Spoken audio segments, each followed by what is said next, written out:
Hey everybody, welcome back. Today I'm going to do a video on what I think is one of the most important training tools that you have as far as firearms go, and that's dry fire practice. I like to sit around, whether I'm watching TV or waiting for a video to finish processing so I can upload it. You know, just I've got some time to kill. Why not work on some of those fundamentals, right? So when I do my dry fire practice, you can do it with a rifle, pistol, shotgun, any of that stuff, as long as it's okay to dry fire it. A lot of older guns, rimfire guns, things like that, you could actually damage it by dry firing it. So make sure you know whether or not it's okay to dry fire whatever gun you're gonna go with. I'm gonna use my Glock 17, so very, very safe gun to dry fire. And what I'm gonna do here is, obviously because I'm dry firing it and I'm in my house, I'm gonna clear it out, make sure that there's no ammo or anything in it before I do any dry fire practice. And what I'm going to do, you can work on your draw, you can work on sights, grip, whatever.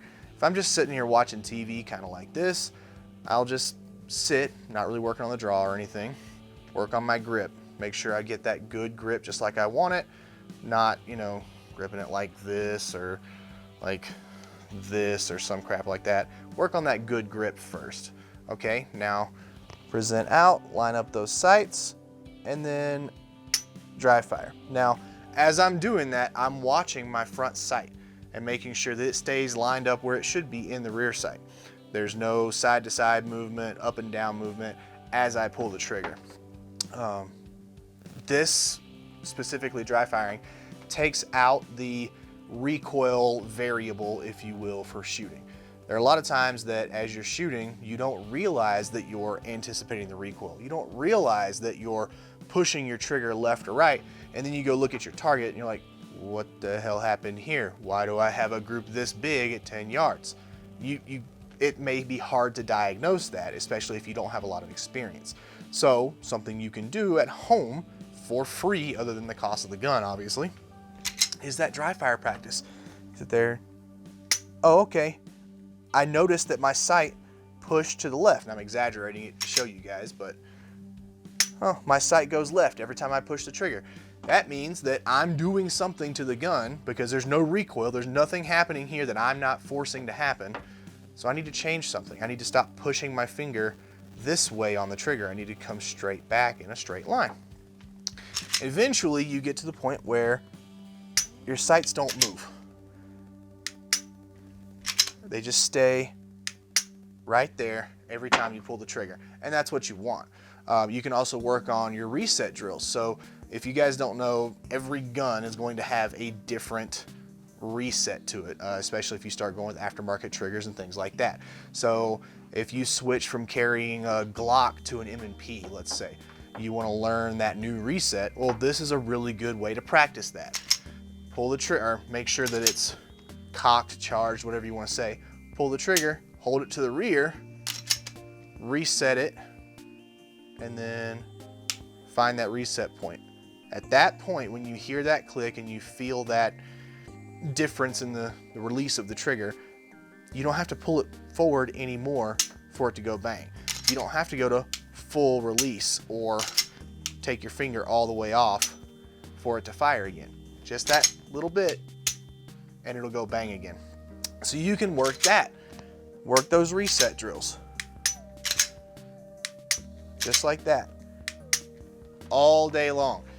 No money spent on ammo. You get a lot of reps. You don't have to spend time loading up magazines. You don't have to spend the time in the gas to go to the range, pay for, you know, if it's a day range pass or something, depending on where you go shoot.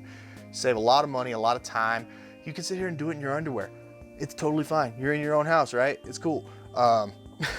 Sorry, trying to be funny. I don't claim to be funny. I just try sometimes, and every now and then I get lucky.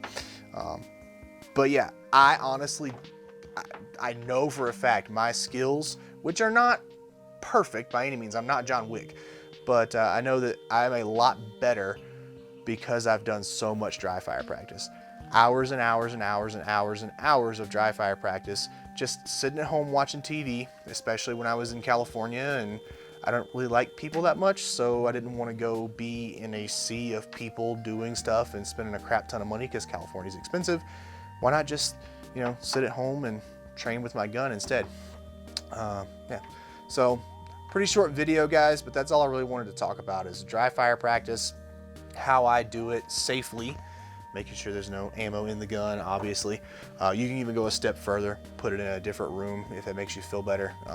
Just, you don't want to sit there and mindlessly, you know, as you're watching TV, load back up and then decide to do some more dry fire practice and put a hole in your TV. That would be bad. But yeah, great tool. Just wanted to put that out there for you guys. Some of you may be newer shooters and have never heard of dry fire practice. You maybe have never really thought about doing it. You're thinking there's no benefit that comes from it because you're not shooting live ammo. But I can tell you guys, you will improve your skills so much, so quickly by doing a lot of dry fire practice. And it's cheaper. So I hope you guys enjoyed the video. Like I said, I know it was quick, but I hope you get some value out of it. And if you've never really done a lot of dry fire practice at home before, give it a try. See how it works out for you. See if your skills improve after you do it 30 minutes to an hour every day for a week. Go out to the range afterwards and see if you're doing better. You probably will be. I can almost guarantee it. So, but yeah, thanks for watching. I really appreciate it.